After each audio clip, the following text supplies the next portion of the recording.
Okay, rest ஒரு நாள் விட்டு போங்க. நீ மேலே நீ இங்கே இரு, நீ இங்கே இரு, இங்கே இரு தம்பி. இப்போ என் குரலை கேட்கலன்னா மற்றவங்க குரல் கேட்காது. Okay, ready. கண்டென்ட் மட்டும் பேசுவோம். ஓகே, யூஷுவல் இதெல்லாம் ஏற்கனவே பண்ணியாச்சு. ஸோ இந்த படம் ஜெய் விஜயம். ஜெய் விஜயமன் எதுக்கு டைட்டில் வச்சோம்னா, ஆக்சுவலி என் பேர் ஜெய், விஜயமன்னா வெற்றி, அதே ஒரு பாசிட்டிவாக இருக்கணுன்றதுக்காக தான் ஜெய் விஜயம்னு வச்சேன். நான் இதுக்கு முன்னாடி அமைச்சர் ரிட்டர்ன்ஸ்னு சொல்லி ஒரு படம் பண்ணேன், பெரிய பட்ஜெட்டில். அதாவது கேமராவுக்கு வந்து ஒரு நாளைக்கு 36,000, லைட்ஸ் பில்லே எக்கச்சக்கமான லட்சங்கள் வந்துச்சு. பட் கதை வந்து முக்கியம்.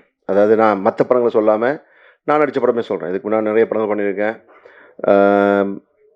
அந்த படங்கள்லாம் வந்து பார்க்கறதுக்கு ரிச்சாக இருக்கும், நிறைய ஃபேமஸ் ஆக்டர்ஸ் இருப்பாங்க. ஆனால் கதை வந்து மக்களை போய் சேரலை. ஸோ நிறைய பேர் எனக்கு என்ன சொன்னாங்கன்னா, ஜெய் ஆகாஷ் நீங்கள் பார்க்கறதுக்கு ஹீரோமாக இருக்கீங்க, நல்லா ஆக்ட் பண்ணுறீங்க, நல்ல கதையை வந்து செலக்ட் பண்ண சொன்னாங்க. ஸோ நானும் நிறைய கதையில் கேட்டேன், எதுவுமே வந்து வித்தியாசமாக இல்லை. எனக்கு வந்து சின்ன வயசுலேருந்தே எனக்கு சினிமான்னா பைத்தியம். நான் பார்க்காத மூவிஸே இருக்காது. தமிழில் எந்த படத்தை வந்து நீங்கள் கேட்டால் நான் சொல்லிவிடுவேன். டைட்டில் சொன்னால் யார் ஹீரோ எல்லாமே சொல்லிவிடுவேன். அவ்வளோத்துக்கு எல்லா படமும் பார்த்துட்டேன். வேறு லாங்குவேஜ், தெலுங்கு, மலையாளம், கன்னடம், ஹிந்தி, இங்கிலீஷ் எல்லாமே பார்த்துட்டேன். பட் கேட்ட கதைகளில் வந்து எனக்கு எப்படின்னா, நான் ப்ரொடியூஸ் பண்ணுறதுக்கு, இப்போ வேற ஒரு ப்ரொடியூசருக்கு வந்து அந்த கதை பிடிச்சிருந்தா அவங்க தான் பணம் போடுறாங்க. ஸோ என்னோட அவங்களுக்கு அக்கறை ஜாஸ்தியாக இருக்கும். ஸோ அவங்க வந்து டெஃபினட்டாக ஒரு நல்ல கதையை செலக்ட் பண்ணுவாங்க. நான் வந்து நான் எதிர்பார்க்குற சம்பளம் கொடுத்து நடிச்சுட்டு போயிடுவேன். பட் நான் ப்ரொடியூஸ் பண்ணணுன்னா, ஏன்னா நான் என் கேரக்டர் எப்படின்னா, யாராவது கஷ்டப்பட்டால் எங்கிட்ட இருக்க பணத்தையெல்லாம் கொடுத்துருவேன். ஆனால் நான் வந்து ஒரு பைசா கூட வேஸ்ட் பண்ண மாட்டேன். என்னை யாராவது 1 ரூபி ஏமாத்துறவங்க எனக்கு பிடிக்காது. ஸோ எனக்கு வந்து பணத்தை வந்து வேஸ்ட் பண்ண பிடிக்காது. நான் வந்து எப்போவுமே நான் எனக்கு செலவு பண்ண மாட்டேன்.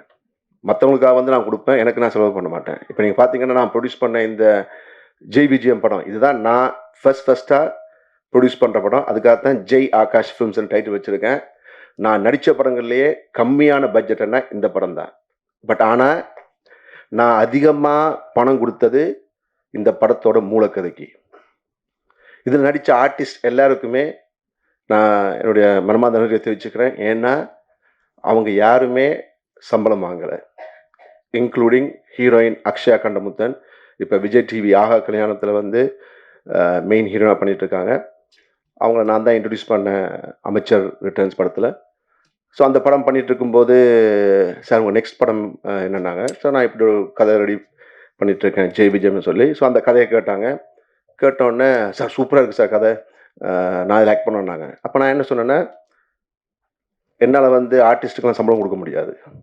நான் வந்து இந்த கதைக்கே நிறைய பணம் கொடுத்துட்டேன்.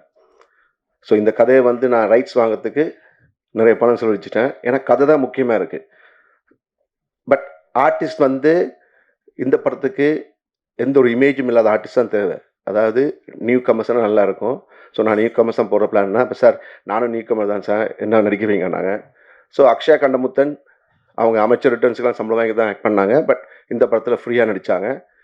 மற்ற அக்ஷயா, குட்டி அக்ஷயா எல்லாருமே, இந்த படத்தில் நடித்த எல்லாருமே ஃப்ரீயாக தான் ஆக்ட் பண்ணாங்க.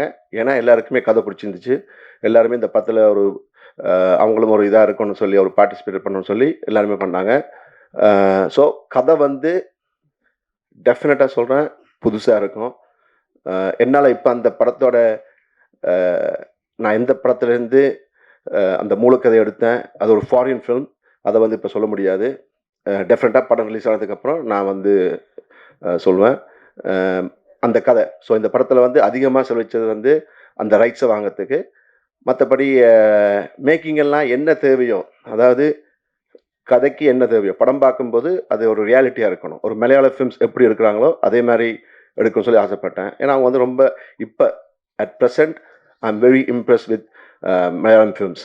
அவங்க வந்து டிஃப்ரெண்டாக திங்க் பண்ணுறாங்க, ரொம்ப லைவ்லியாக இருக்குது. ஸோ ஒரு படம் வந்து பார்க்கும்போது வந்து தேவையில்லாத எதுவுமே நாங்க பண்ணல. ஸோ கதைக்கு அடுத்ததா நாங்க அதிகமா செலவழிச்சது, இதுல வர்ற ஒரு முக்கியமான ஒரு பேய். பேய்க்கா வந்து அது பேய்ன்னு சொல்ல முடியாது. ஒரு ஆத்மா. அந்த ஆத்மா வந்து எப்படி காட்டலாம்? அதாவது இதுவரைக்கும் எல்லா சினிமாலயும் காட்டிட்டாங்க. பேய்க்கு வந்து ஒரு உருவம் குடுப்பாங்க. அது வந்து பயப்படுத்துது. ஆனா இதுல வந்து பேய் ஒரு ஸ்மோக், அதாவது ஒரு புகையாவே வந்துட்டுருக்கும் படம் ஃபுல்லா. பிகினிங்லேருந்து எண்ட் வரைக்கும் வரும். அது ஹீரோவ வந்து கைட் பண்ணும். ஹீரோ வந்து தன்னுடைய